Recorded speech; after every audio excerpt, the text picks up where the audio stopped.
Lights go up, the crowd's in a buzz. Hawk talk start from mighty thud. Voices sharp like a razor blade.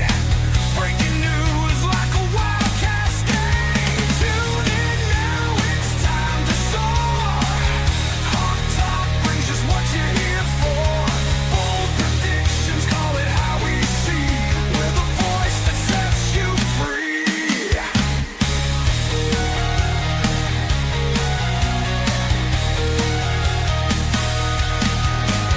Host on fire, you can't deny. Hot take sharp with no alibi. Game analysis deep as night. Get ready for an epic ride. Tune in now, it's time to soar. Hawk talk brings us what you're here for. Bold predictions, call it how we see. We're the voice that sets you free. We call the plays before they happen. Feel the rush as the crowd is clapping. Stand tall with your team above. Hawk talk anthem, feel the love.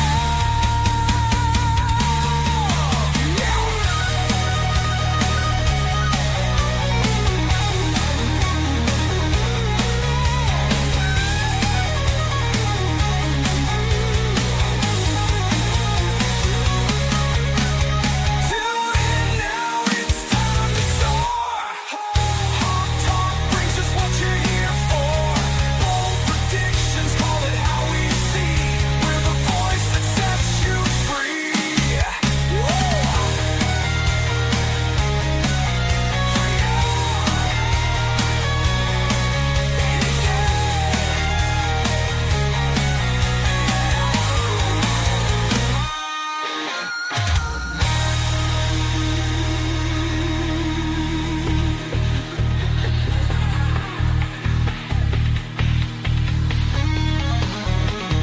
Tune in now, it's time to soar.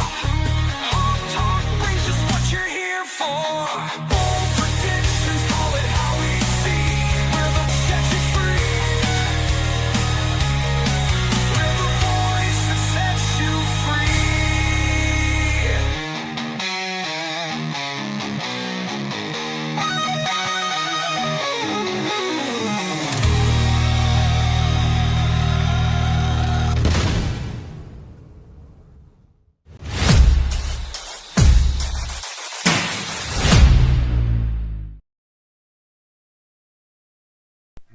There it goes. There it goes. Just had to recalculate itself. Good blistery, blustery morning. Wow, what a night last night. Had rain, had wind. It was the temperature has plummeted. It was 47 degrees at the lowest point last night. Just a absolutely it's a horrible night for sinus infections, colds, and everything else. But I tell you what, it felt great. Feels absolutely beautiful this morning. The house, the fan is running and nothing else is on. It is 2 degrees below the temperature I set the air conditioner at right now, and 2 degrees above where I set the heater at. So currently the house is just running on autopilot, which is awesome. Saves me money on my electricity bill. All right. Well, so today, what do we got today? Well, for the first time ever, I placed a hockey bet last night. I can't believe what I just said. But I tell you what, when you win the bet, it feels pretty dang good. somebody who only really knows a generalized knowledge about hockey. Last night was opening night, and I do actually want to open up with that. Actually, that is exactly what I want to open up with. So, watching last night, you had 3 games last night. Panthers and Blackhawks. You had the Rangers and the Penguins. And then you had the Colorado Avalanche against the LA Kings. Now, in my day, I played NHL 99. It was one of the early games we had on the computer. So I remember a lot of these teams. I haven't stayed up with hockey. Living in Indiana, it is not a focus. I will say when I lived up north, close to the Boston area, hockey matters a lot. I will say when I lived in Minnesota, hockey matters a lot. Indiana, not so much. Not so much. So, needless to say, I don't follow it outrageously close through the entire season.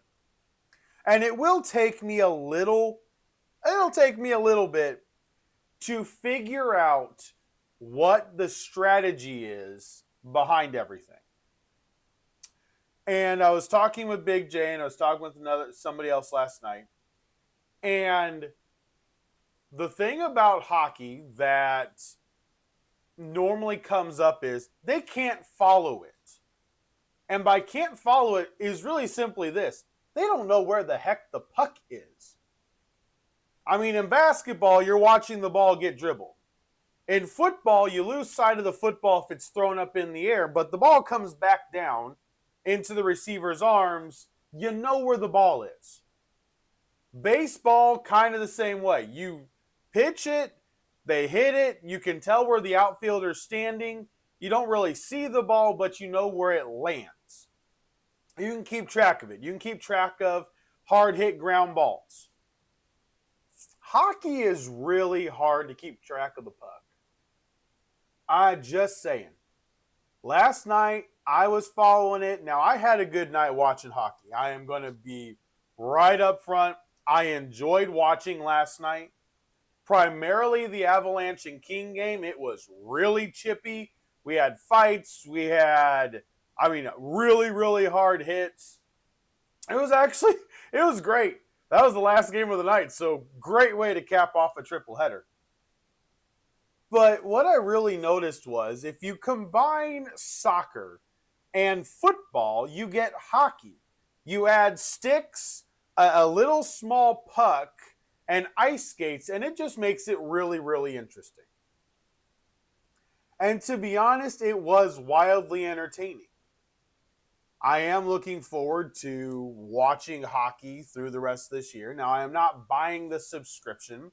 So Wednesday night is ESPN's hockey night a lot of times. We'll find out if that sticks through the NBA season. But when they are on the main ones, if they're on ESPN, ESPN2, etc., I will definitely try to watch. Absolutely 100%. I do believe I actually have the NHL Network, so I will try to watch. And I have to be honest, I am looking forward to learning what this game really is. I love the strategy behind baseball. I love the strategy behind football. Basketball at college, there's more strategy. At the NBA, not so much. It's a bunch of one-on-one. But hockey is very much a team sport, very much every person has to do his job, and very much you have to trust your teammate to be there in his spot to be able to go make your play. And watching last night, so the Pittsburgh Penguins, we'll start with this game because I got caught most of this game. The Pittsburgh Penguins beat the Rangers. It is the 100-year anniversary of the New York Rangers. They were celebrating it, new coach, and the game was 1-0 till basically 3 minutes left in the final period. And then the Penguins scored 2 empty net goals when the Rangers pulled their goalie. One was a breakaway, and the other, the guy shot from the opposite blue line, and it just skipped into the net. So they end up winning 3-0.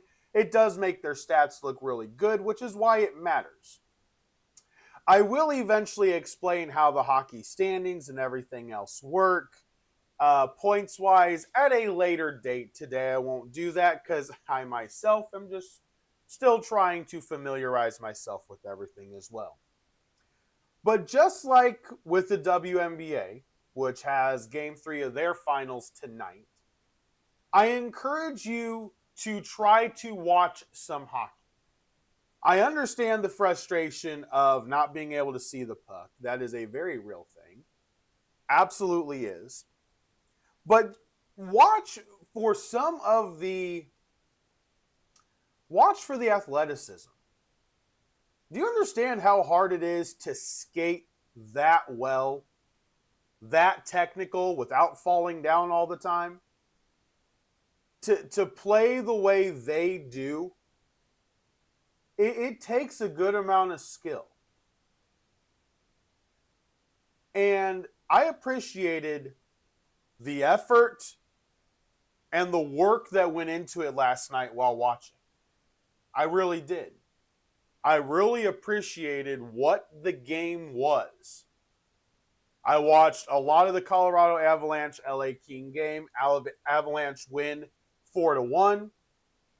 They were clearly better early on, and they took over in the second period, and that's basically all she wrote.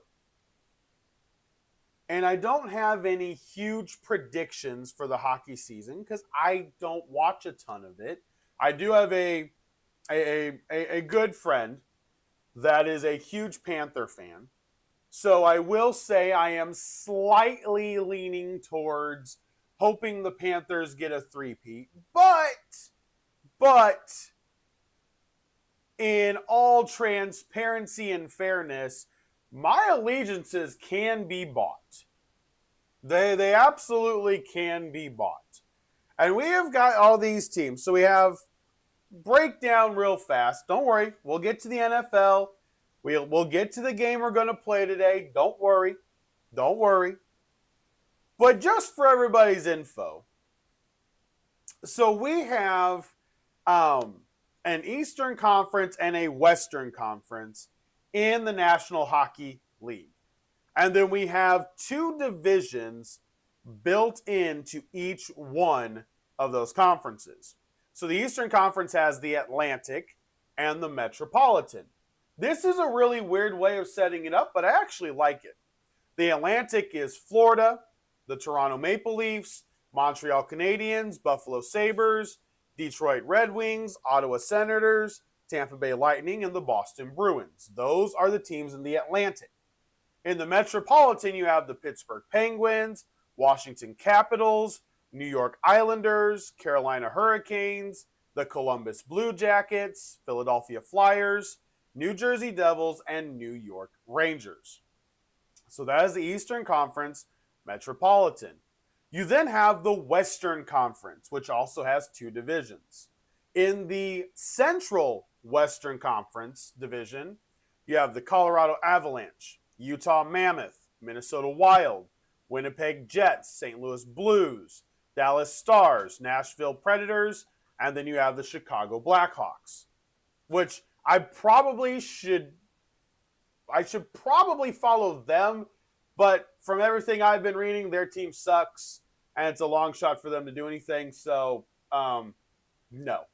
But then you have the Pacific Division, which is the Vegas Golden Knights, who have won previously the Stanley Cup, Seattle Kraken, Vancouver Canucks, the Anaheim Ducks, Edmonton Oilers, Calgary Flames, San Jose Sharks, and the Los Angeles Kings. So, those are the teams in the NHL. My allegiances can be bought. 1,000%. I am a free agent fan of the NHL at this point in time. And not going to lie, I kind of like it. Not having a team makes it really easy for me to watch every game and not have a wish either way. Just wish to be able to have a good game played on the ice. That's all. But I do encourage you, when it's on, just watch it for a little bit. One of the things about baseball, and we were talking about this last night, the most common reason given of why people don't watch baseball is it's boring. It's too slow. Hockey is not slow. Now, I have only watched 6 teams play. I will give you that. But hockey is not slow. It moves at a pace that's actually really easy to follow if you always knew where the puck was. That is the biggest issue. And you would think with all the technology we have that you would be able to figure out how to always have the viewer know where the darn puck is. You would think that would happen. It doesn't, which does make it hard, especially when you're trying to figure out where the puck went after a shot, what happened. I don't know how the commentators do it. I really don't. I don't know how the commentators do it. Personally, I think watching the game from like the sky cam angle would actually be better. Because then you could at least see the puck more often. The puck hides behind the boards all the time. It gets lost. I do think having the sky cam view would actually be a better option to watch hockey. Maybe I'm wrong. I'm new to this. I could be. But the most common with baseball is it's boring. Hockey isn't boring. It's just hard to follow. I understand that. This is Sports Talk with Hawk. NHL is a sport. And it is a sport, especially coming up with the Winter Olympics, that is very important. It is important worldwide, and it is important to be able to understand. One of the best sports movies ever made, Miracle, is about hockey. That movie made a lot of money for people who didn't like hockey. Just saying. A lot of people that could have cared less about hockey went and watched that movie because it was the Olympics, partially because it was us versus Russia. I get that. But it matters. So watch a little bit of it. I'm not saying sit down and watch a whole game like I did last night. I'm not saying sit down and watch 3 games like I did last night. I'm saying just give it a shot. When it's on and nothing else is happening for 30 minutes in between the NBA games, turn it on. It moves at a really interesting pace. They have the commercial breaks like the NBA and NFL, but you don't actually get the commercials. It's like extended substitution timings, where it breaks up the action on the ice enough, but you don't actually go to commercial most times. It's really nice. I actually enjoyed watching. I really did enjoy watching the games because the commercials are less than an NFL or an NBA game. It was really nice, not going to lie. So I'm excited about that. I am really, really excited about that. I'm looking forward to the rest of this year. All right, let's get to football. I know you guys are waiting for it, so let's get to football. We got the fantasy deep dive to get to, plus we've got bet, hold, or fold to be able to play today as well. So let's get into it.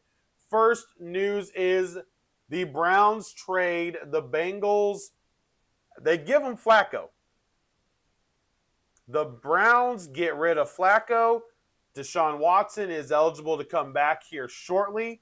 Cincinnati gets a 2026 6th round pick and Joe Flacco. in exchange for a 5th-round selection in the 2026 draft. Also, another trade that happened yesterday, the Ravens trade very much struggling pass rushing. He's more of a backer. Odafe Awe and a 2027 7th-round pick. They send him to the Chargers for Alohi Gilman, the safety, and a 5th-round pick in this coming draft. So hopefully the Chargers can get a little bit more of a pass rush, and the Ravens need help in the secondary very badly. Very, very, very badly. The Ravens also added C.J. Gardner-Johnson, who was cut by the Texans a week and a half ago. So, yeah. So there's that for now. So that's the NFL. WNBA we already talked about last night. Or tonight is game 3 of the WNBA Finals. In baseball, the Yankees staved off elimination. Hallelujah, because this game was going downhill quick. At the end of the 3rd inning, it was 6-3. And I wasn't sure the Yankees were going to be able to bounce back and really move everything forward. Well, they did. They did bounce back. They ended up beating the Blue Jays last night 9-6. 9 runs on 12 hits with no errors. Toronto had 6 runs on 9 hits with 2 errors. And honestly, this series it's been about the hitting. It really has. Carlos Rodon got hit early, 6 earned runs and 2 1/3 innings pitched. The advantage for the Yankees, they didn't put Luke Weaver in. They put almost everybody else. Yeah, 1, 2, 3, 4. You had 5 relief pitchers pitched last night for the Yankees, but you had 6 pitch for the Blue Jays. So it was very quick Yanks on the pitcher last night, and that could play a factor tonight. We'll have to see what happens, but at least it wasn't a sweep.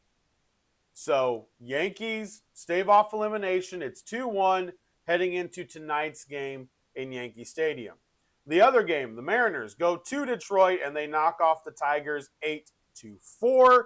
It was a very good game for the Mariners. The Tigers got 3 runs in the bottom of the 9th to kind of close the gap, so the score actually wasn't that close. But Cal Raleigh had 2 hits, 3 RBIs. He did hit another home run. And honestly, the guy is absolutely fantastic. Gilbert for the Mariners pitched 6 innings, allowed 1 earned run with 4 hits and 7 strikeouts. Flaherty for the Tigers only pitched 3 1/3, 3 earned runs, 6 Ks, but he allowed 4 hits and 3 walks. So that kind of did him in early on in the game, and the Mariners just kind of controlled the game from there. Now today we actually have all 4 games. So we have game 4 of Seattle and Detroit at 3:10. We have game 3 of the Cubs and the Brewers at 5:10. At 7:10 we have the Yankees and Blue Jays. And then at 9:10 you close with Philly and the Dodgers. You can find the Seattle and Detroit game on FS1. Also on FS1 is Toronto and New York. Then TBS and HBO Max have the Brewers and Cubs and the Phillies and Dodgers. Both of those games are elimination games, as this round is the best of 5 series. Okay. So let's see. Where do we want to go from here? Let's do this. So let's go ahead and let's do our fantasy deep dive first and then we'll close with bet, hold, or fold. Here we go. All right. So this week was a big week for a couple of people. We have only one winless team remaining in the league. Everybody else has at least one win. And the reality is uh, we're not sure whether or not that person's going to win the entire season. But nonetheless, all right, here we go. So this week, the best manager getting his first win this week, Krusty Socks. Really proud of him. He's actually at work with me. I gave him a high five last night. It was outstanding. He was pumped. His team had been absolutely just completely knocked out by injuries. So he was excited. He gets his first win. He had 97% of the possible 130 points of his starting lineup. Great job. Unfortunately, the worst one was Skins this week. He had 63% of a possible best lineup of 133. This week's biggest win was by 58, basically 59%. Billy Bob took out King Devon 133 to 83. The closest victory wasn't actually that close. It was still 16%. Lots of big gaps this week. Closest one there, 106 to 91. The highest scorer was Van Jess, which has now won 2 weeks in a row after he told me in a trade that he hated his team wasn't good, and now he's won 2 in a row. Yeah, baloney. All right, King Devon, unfortunately, was lowest scorer as well at 83.7. Looking at the overachiever, Van Jess actually crushed it this week. He had the rainbow and horseshoe this week with scoring 42% more than his projection. Unfortunately, my brother Pang, he missed his projection by 21%, which really did him in. The best quarterback of the week was Dak Prescott with 40 points, 18 of 29, 237, 4 touchdowns, had a couple of long touchdown passes. Rico Dowdle was the pick up of the week. And I mean, he was picked up everywhere. 34 points with 23 carries, 206 yards. He had 2 rushes over 40 yards. Also caught 3 passes for 28 yards as well. The number 1 receiver for the week was actually Jamar Chase. He had 6 receptions, 110 yards, 2 touchdowns, a reception over 40 yards, a touchdown over 40 yards, and a touchdown over 50 yards. The tight end of the week was Jake Ferguson with 23.9 points, 7 receptions, 49 yards, 2 touchdowns. This week's best kicker, Kymie Fairburn for the Houston Texans, got 18 points, 3 of 3 from field goals, but 2 of them were from 50 or more, and 5 extra points. The best defense this week, the Indianapolis Colts, 2 interceptions, 6 points allowed, 4 sacks, and a block. So, really big week for a lot of different players, and thankfully they were spread out all over the league this time. But Van Jess had that horseshoe in rainbow because he had 1, 2, 3 of the highest scoring positions this week. Okay, looking at the standings. So in the NFC right now, yours truly is still leading because of the point total, 602 points on the year. Balls beat Dab last week, so he is 4-1, right on my heels. Yeah. JPG 3-2. Jay always also 3-2. Carl, Skins, and Krusty are now all 1-4, and 33 needs a ring. He needs points. He doesn't just need a ring. He needs points. Now, when you look at the AFC, it is much more competitive on this side of the pond. Slim Hella is now above me in points scored through the season by 18. I will be after him this week, though. I'm coming back for my points lead in the league. I won it, and I'm going to keep it. Blue Stampede, Big J's got 551. He's also 4-1. Jake from State Farm ain't doing too shabby in fantasy football. Since he's up late talking to people about their insurance, he also knows how to play fantasy football pretty well.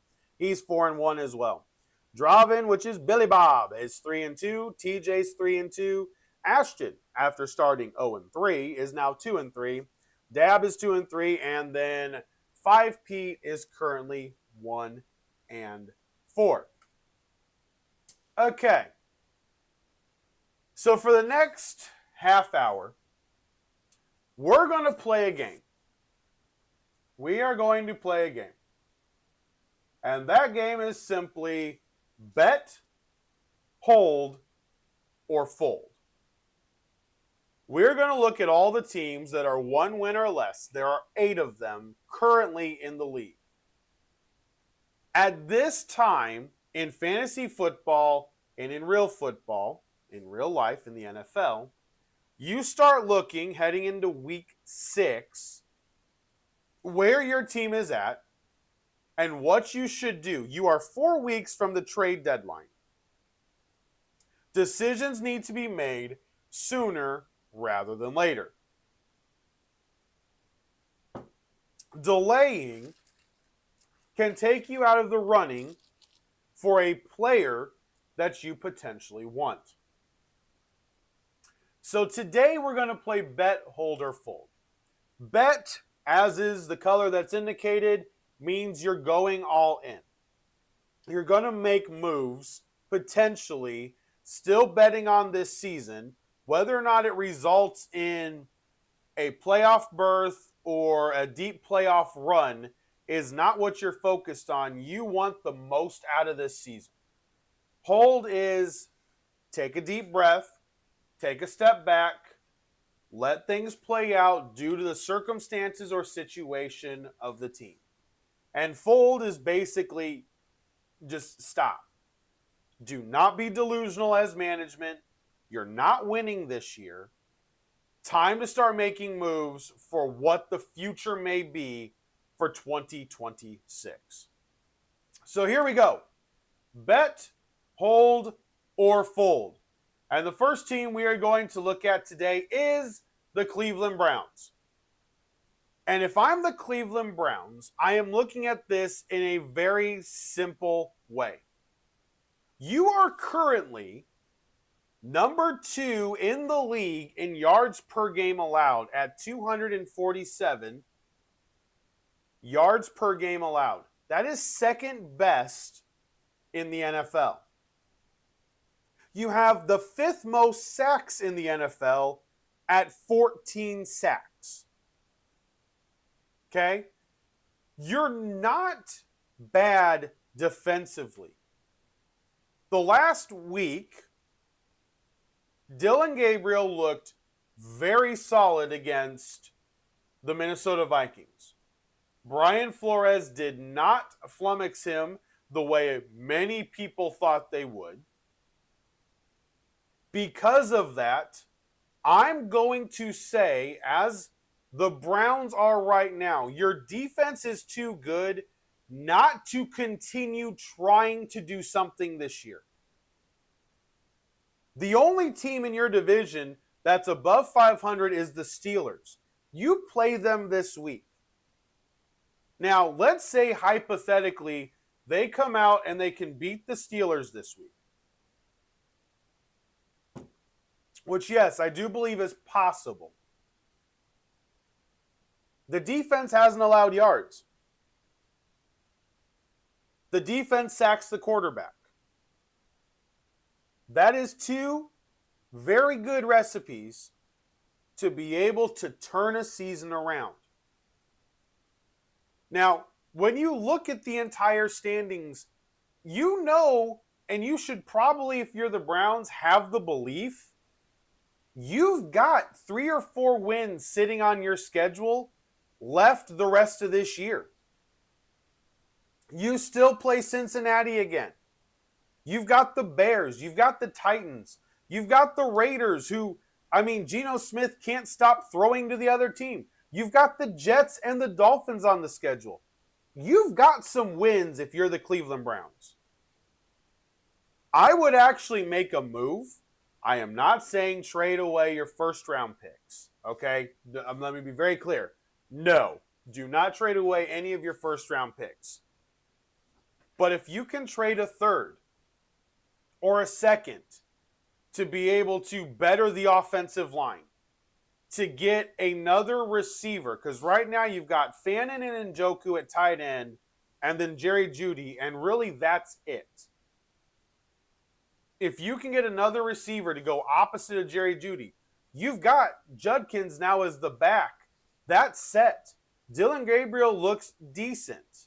Kevin Stefanski, we know, is an outstanding coach of quarterbacks. He can win with a bunch. He won with 5 in 1 year. I would actually bet, if I'm Andrew Berry, I would go, we're 1-4 now. Okay? We got 11 games left this year. 12 games left this year. Could we go 6-6 through the rest of the year? Could we finish 7-10? Could we finish 6-11? I think that's a legitimate question. Could you? You're going to be higher in the draft. It's not going to help your draft positioning, that's for sure. Jacksonville's pick doesn't look like it's going to be a bottom pick either. So, unless you're serious about you need another quarterback, why not go for it? Your defense is good. And I'm sorry, I don't like the idea of waiting around. I don't like the idea of not playing what you have. They have a very good defense. It's not even decent. They're the number 2 yards allowed defense in the league. Don't waste what you have. Go for it. Cleveland Browns, bet. All right, the next team we're going to look at, Miami Dolphins. The Miami Dolphins are a straight fold. And this is a do not pass go, do not collect $200, go straight to fold. Get rid of everything. Get rid of everything. This team is not very good. Total yards per game. They are currently 28th in the league in offense. 28th. They are middle of the pack when it comes to passing yards per game, rushing yards per game. They're 30th. The Dolphins right now, it's not good. It's not good. The team doesn't believe. The head coach, you don't know what in the world he's doing. And you need to sell everything off. You got to just look at 2026. Darren Waller has started playing and has played really well. Can you trade him and get something for him? Jalen Waddle, are you going to build around him at receiver or not? You're probably cutting Tyreek Hill in the offseason. Bradley Chubb, I know there are multiple teams that are wondering about Bradley Chubb. Get rid of him. Do you understand how bad of a situation you are in Miami? That is going to be the question. Because it ain't good. It ain't good. Your offense is bad. Your defense is horrible. And I mean horrible. The defense has been shredded all year. You are currently the 29th best defense in the league. It's bad. Very, very bad. You are currently sitting, let's see. You're sitting 27th in points allowed per game. You're allowing 29 points per game, Miami. If I'm the Dolphins, I'm folding. I'm getting everything for 2026. I'm going to get a new coach, a new GM, a fresh start. If I can trade Tua away, I will trade Tua. I don't think you can due to the cap hit, but I would. I absolutely would. All right, Next team, the New York Football Giants. What do the Giants do? Well, this one is actually a little bit more interesting. And the reason for that is with Jackson Dart now as the starter, their yards per game offense isn't actually really that bad. It's actually basically middle of the road. Your passing game, you're averaging 203 yards per game. That is above the Texans. It's above the Dolphins, the Vikings, the Ravens. It's above the Commanders. So you're not awful. And you're sitting just outside the top 10, averaging 117 rushing yards per game. So honestly, I think because of the fact that you are starting Jackson Dart, and this is my basis for this, since you're starting Jackson Dart, I'm betting on what you have. My goal is to beat the Cowboys in the division. Now, you have a really tough schedule that you've played tough in. The game against the Saints, rookie quarterback, team has 2 fumbles, quarterback has 3 turnovers. You lost in New Orleans. It will probably be the only win New Orleans has all year, unless they beat the Panthers at home later this season. But I think you've got that ability defensively. If you're the Giants, I'll make this suggestion. Malik Neighbors is out, but you need to think about what's going to happen next year. Who could you pair him with to make this team even better? I would go get Jalen Waddle. I would absolutely go get Jalen Waddle. If I'm the Giants, I'm going to get Waddle because I can bring in Jalen Waddle. He can play this year while Neighbors is out, and then next year I will have Malik Neighbors and Jalen Waddle, a 1-2 punch for Jackson Dart, because I believe Jackson Dart is a very good quarterback. I think he can grow into a good quarterback. I believe he is a starting quarterback. They need to fix the offensive line really badly, but I believe he can start. He's shown moxie, he's shown charisma, and he's shown a lot of poise. Yeah, you're going to deal with interceptions. Geno Smith is a veteran and he's leading the league. Don't talk to me about interceptions as a rookie.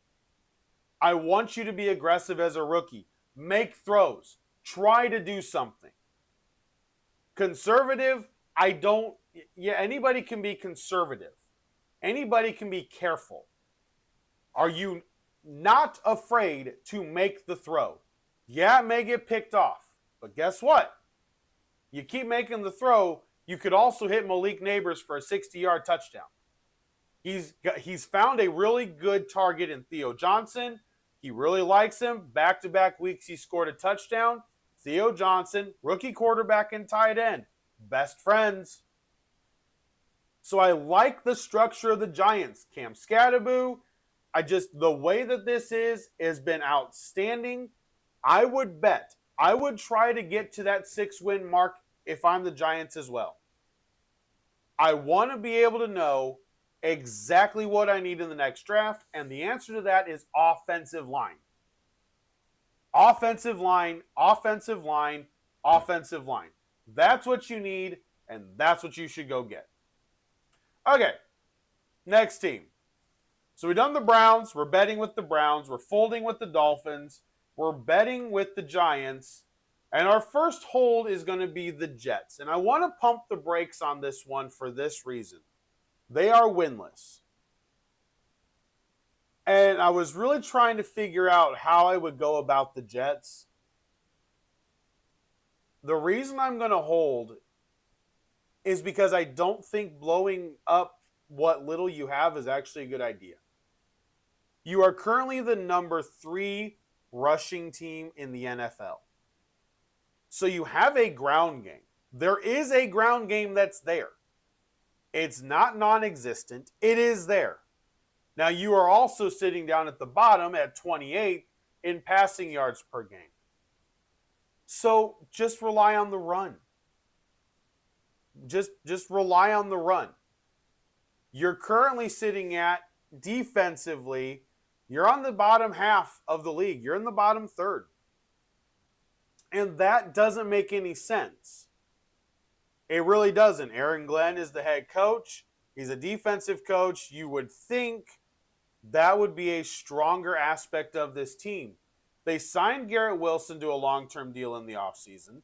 They signed Sauce Gardner to a long-term deal. I would extend Breece Hall very, very quickly.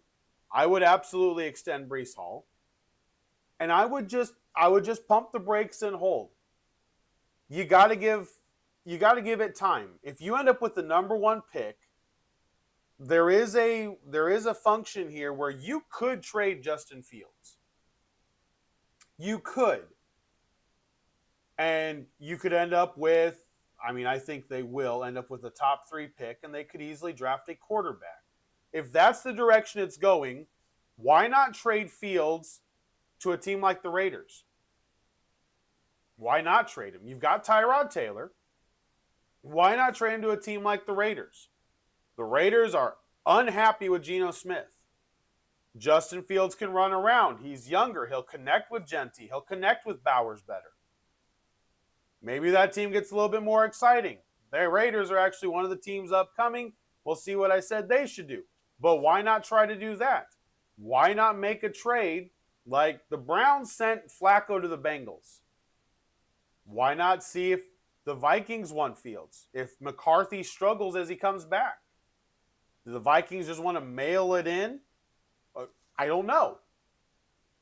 I don't know. But I would really hold.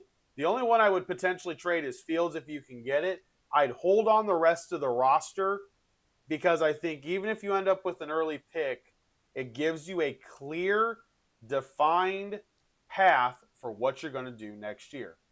And speaking of the devil, the Raiders are the next one. And I have them folding. Now, this was hard. This was hard because I really thought they would be better. And the team is better than what this says. They are sitting right dead middle in defense. They allow 328 yards per game. Offensively, also sitting right dead middle. They average 322 yards a game. The turnovers by Geno Smith have been something that has just been bad. And you can't outdo interceptions. The rate that he's throwing them, where he's throwing them, cannot be understated because he's throwing red zone picks on deep lollipop balls, and it doesn't work. It just doesn't work. I went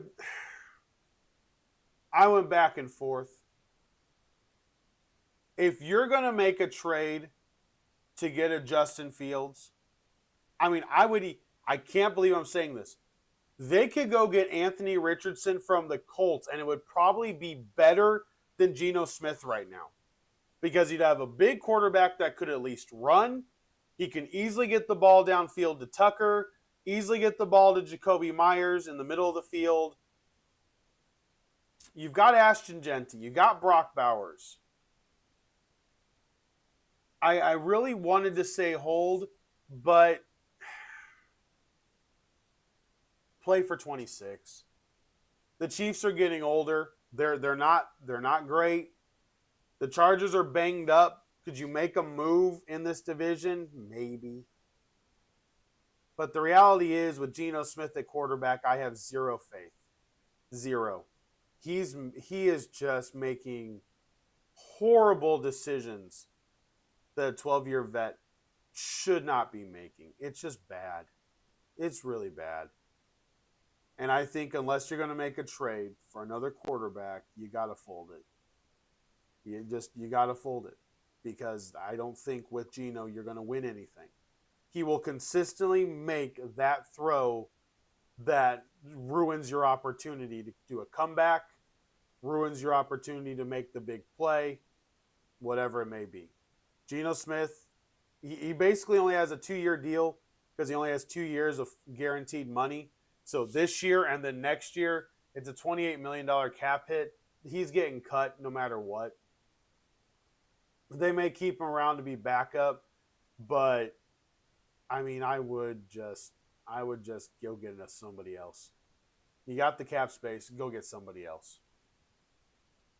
All right, so that's the Raiders. Now we get to a team that I can't believe is on this list. Here is the most shocking one-win team in the NFL. The most shocking one-win team in the NFL. And what's even more shocking is this. They are in the bottom third, averaging only 311 yards per game. They average 196 pass yards a game, and they do average 115 rush yards per game. But even that puts them middle of the pack. Their passing game is actually more towards the bottom.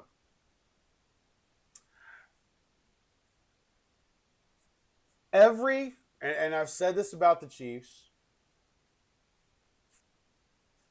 We've said this, I said this last year about the Niners. All good things have to come to a halt, not an end. I want to be very clear. Not an end, a halt. You have to recalibrate sometimes. This team has been good, borderline great for a long time. The success of the organization cannot be understated. It can't be denied. The Ravens are a perennial organization in the NFL and deserve every bit of that title of being a leading organization and a model of consistency and how to run a business in the NFL. But sometimes when the injury bug hits the way it has, let's not get anybody else hurt. Let's not rush people back. Metabuke is on IR. Humphrey is hurt. Hamilton's hurt. Roquan Smith is hurt. Van Noy is hurt. They made the trade to get more secondary help. Listen, this week they play the Rams. And I was going to give the caveat, if they win against the Rams, they could just hold if they wanted to. And if they lose, they needed to fold. I will give them that caveat here today on this game. If you beat the Rams this week somehow, you can hold. Wait to get healthy and see if you can make a late push. I'll give you that. But if you go 1-5, you need to fold. Your one-year contracts need to become expendable and you need to get draft picks so you can get cheaper everywhere so that you can bring in guys that you can mold and build the way that the Ravens do. They do a very good job of this. They don't miss on draft picks defensively very often. And I do think they need a lot more depth than what they have. They need draft picks. And I would absolutely do it. The guys that you're not re-signing, teams need people. They need secondary help across the league. Defensive line help across the league. Pass rushers across the league. I think this is a year all good things come to a halt. It's not the end. You had a bad year. You've got Lamar Jackson. You can bounce back next year and go right back to winning 13 games. Take an early draft pick opportunity that you will never get outside of making a wild trade. Take the draft pick opportunity if you're the Ravens and get one of the top 10 guys in the NFL draft. Get one of the potentially top 5 guys in the NFL draft. Use this as your opportunity. If I'm the Ravens, depending on the game against the Rams, I will put that caveat in. Depending on the game against the Rams. If you beat the Rams, you can hold. Try to get healthier. But if you lose, and you go 1-5, on Monday morning, I am making calls for the one-year contracts that I have that I know I'm not going to try to sign in the offseason, getting future picks for who I can. When they just walk away in free agency, you don't get anything for them. When you trade them, you can at least get something. And that brings us to the final two teams as we close this out real fast. You guys know my view on the Saints. I'm not going to over elaborate on this. They beat the Giants. The only other game I see them winning is a home game against the Panthers. The Saints are in a fold situation. Cesar Ruiz has been injured. Get him healthy and then trade him. A lot of teams need offensive guard help. Trade him. Leave your two, young tackles intact. Rebuild the middle of the offensive line by getting somebody else that's younger and cheaper. Defensively, trade the expensive pieces away. Trade the guys that just are not going to be what you need moving forward. You got to get younger, stop being old, trade them away. Willie Gay, get him out of here, trade him. People need linebackers. Granderson, trade him. It's Cameron Jordan's last season. If he doesn't want to leave New Orleans, that's fine. If he's just going to retire after the year, you can respect that and keep him on the team. But if he wants a chance to go play for a Super Bowl, ask him. Say, like, hey, if you're going to go out, do you want a chance to go win another Super Bowl? And if he says, nope, I'm good, I'll stick it here, I understand what you guys are doing, then let it be. He can play with the team the rest of the year and retire in the offseason. But if you're the Saints, you're folding. There's really no question. They're bad. They're really, really bad. And then you've got the Titans. If I'm the Tennessee Titans, I am in a hold position, especially after what I saw in the growth against the game against Arizona. Now, what's awesome is this week we have two of these teams in this list facing each other. The Raiders play the Titans. The Titans are in Las Vegas this week. The Titans being in a hold pattern could really come to fruition if they beat the Raiders this week, just letting things kind of sizzle up as they start moving along, getting together. J.C. Latham is still injured. Get him back. I know there's injuries in the NFL. I know. But I believe that J.C. Latham's injury is really affecting that offensive line because he's the best offensive lineman. That is like the Browns losing Joe Thomas, which never happened. That's like losing a Jonathan Ogden. That's like the Eagles right now losing Lane Johnson. They can't do much without him. The offensive line has been in trouble. Okay, it's like the 49ers losing Trent Williams. J.C. Latham is their best offensive lineman. He's been hurt. If he comes back, Skoronski and Latham together are a very, very good duo, and I think the team gets better. I said later on, November, you won't want to play the Titans because offensively, they will probably figure it out. I don't trust the coach whatsoever. I don't like what he's done with the scheme, but Cam Ward threw beautiful throws to get them in position for a field goal last week. He can evade. He looks the part. I'm holding. Don't bet. Don't go spending a bunch trying to add a bunch of pieces right now. I don't think that's where you're at if you're the Titans. Go defense in this upcoming draft and get Cam Ward another receiver, but I think that's it. The Tennessee Titans can just hold where they're at, and they can be happy with whatever progress they make from here on out. So there you go. All right, so to recap, bet, hold, or fold. I've got the Browns doing a bet. I want to see what Dillon Gabriel can do with a little bit more pieces around him. That defense is second in the league. They're number 5 in sacks. Don't waste it. Your division is in a really down year. The Ravens are bad. The Bengals are without Joe Burrow. You just traded him Joe Flacco, for gosh sakes. I would try to make a move. I would try to make a move or two. If you can beat Pittsburgh this week, I would absolutely go in all in on this year. See if you can steal a playoff spot or maybe even a division title in just a bad year in the AFC North. If I'm the Dolphins, I'm folding. I'm getting rid of everything that I possibly can. I'm getting a new coach, a new GM. I mean, don't need a new stadium because the stadium's fine, but everything else can go. fire sale. Get it out. If I'm the Giants, I'm going with a bet. I want to see what Dart does. Malik Neighbors is out. Can I bring in another receiver? A receiver that I've got 2 or 3 year control of to be able to pair with Neighbors next year. What can I do with that? The offense doesn't look bad. You're in the tops when it comes to rushing yards per game. You're doing okay. Your defensive line is decent. I would bet if I'm the Giants. If I'm the Jets, I'm holding. I'm winless. I gave 2 big contracts to my young stars over the offseason. I'm going to hold. I'm going to stay where I'm at.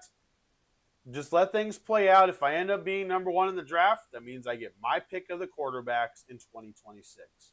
The Raiders fold. And I think if they lose to the Titans this week, this will be outrageously. You'll notice this immediately on Monday. They'll be making moves, getting draft picks, playing for 2026. The Ravens, I would also fold.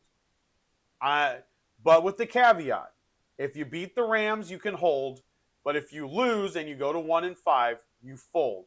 Get draft picks, recalibrate, retool, get younger, get some more cap space in there, and then start growing again. The Saints, sell everything, including the couch and the kitchen sink. Get rid of it all. Sell everything that you can, get the draft picks, start from ground zero, and build this team up. And if I'm the Titans, I am absolutely holding. They got a huge win over the Cardinals. The team is slowly but surely coming together. Let everything play out. All right, guys. There it is. There it is.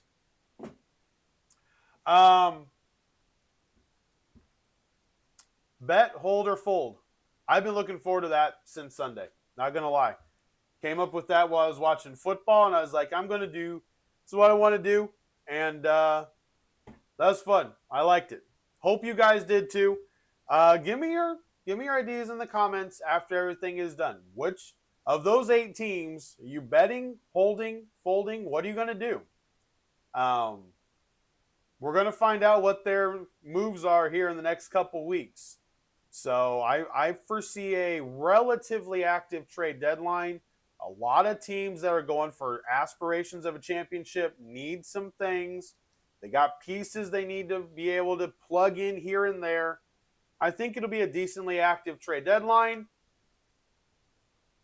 If it is, that's good for us. It's good for me. Get a lot to talk about. All right, 23-hour break. We'll be back tomorrow. 9 o'clock Eastern time. As always, I appreciate each and every one of you. Thank you guys so much for hanging out with me. Make it the best Wednesday that you can. Have a freaking fantastic day. It is now 53 degrees outside. So I am going to go outside for a couple minutes, breathe in the nice, brisk fall air that smells so good. Then I'm going to go to bed and get some rest. And you guys have a great rest of your day. Make sure to like, subscribe, share the podcast with a friend. I deeply appreciate it. Thank you guys so much for hanging out with me today. Have a great rest of your day. For Sports Talk with Hawk, I am Hawk, and I'm out. Have a great afternoon.